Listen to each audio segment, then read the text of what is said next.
दोस्तों, आप लोग सुन रहे हैं ओट्स की कहानियां। दोस्तों, मैं आपको आज जो किस्सा बताने जा रहा हूं वो ज़रा हटके है। तो दोस्तों, एक रात मैं अपने गांव से मेरे मित्र अवधेश के साथ अंधेरी रात में खेत के रास्ते बस स्टैंड की तरफ जा रहा था। तो चलते चलते मेरे मित्र ने कहा, दोस्त थोड़ा जल्दी जल्दी चलो, इस खेत से अगले 2 खेतों तक थोड़ी सी समस्या है। तो मैंने उससे पूछा, अरे क्या बात है, तुम ऐसा क्यों बोल रहे हो? लेकिन उसने बार बार बात को टाल दिया। लेकिन मेरे ज़्यादा दबाव डालने पर उसने पूरा किस्सा मुझे सुनाया। बहुत साल पहले अपने गांव से रात को इन्हीं खेतों से होकर एक आदमी गुजर रहा था। रास्ते में वो पेशाब करने के लिए एक पेड़ के नीचे रुक गया। उसके बाद वो जैसे थोड़ा चला, उसे किसी बच्चे के रोने की आवाज़ आई।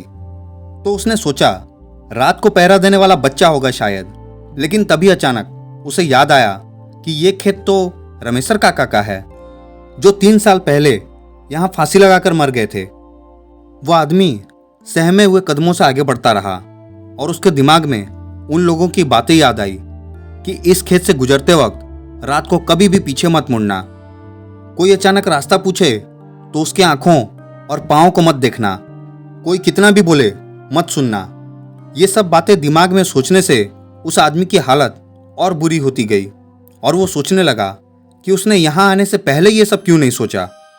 वो जैसे जैसे आगे बढ़ता वैसे वैसे बच्चे की आवाज़ और तेज होती जाती और ऐसा लग रहा था जैसे वो उसके साथ ही चल रहा हो।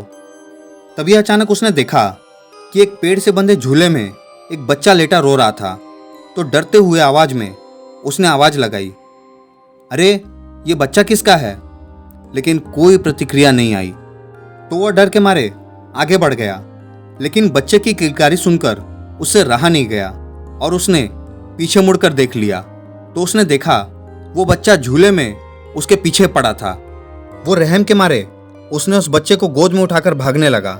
थोड़ी देर बाद वो बच्चा उसे भारी लगने लगा और वह यह देखकर चौंक गया कि उसके पैर लंबे होकर जमीन को छूने वाले थे। उसने घबराकर बच्चे को गोद से गिरा दिया।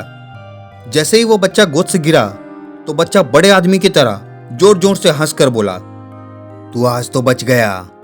अगर मेरे पैर जमीन छू लेते तो तुझे आज यहाँ कोई नहीं बचा सकता। तेरी मौत तय थी। ये कहते ही वो बच्चा वहां से गायब हो गया। वो इंसान जैसे तैसे गिरते पड़ते घर तक पहुंचा और घर पहुंचते ही बेहोश हो गया। जब उसे होश आया तो उसने सारे गांव वालों को अपनी आपबीती सुनाई। जैसे ही मैंने ये किस्सा सुना तो घबराहट के मारे बिना पीछे मुड़े जोर से भागा और कभी भी उस प्रेत बाधित खेत से रात को नहीं गुजरा। दोस्तों, अगर यह छोटी सी कहानी आप लोगों को पसंद आई तो चैनल को लाइक, शेयर, सब्सक्राइब जरूर करें और बेल आइकन को दबाने के साथ साथ ऑल पर भी क्लिक कर लें ताकि और भी डरावनी और मज़ेदार कहानियाँ आप लोगों तक पहुँचती रहे।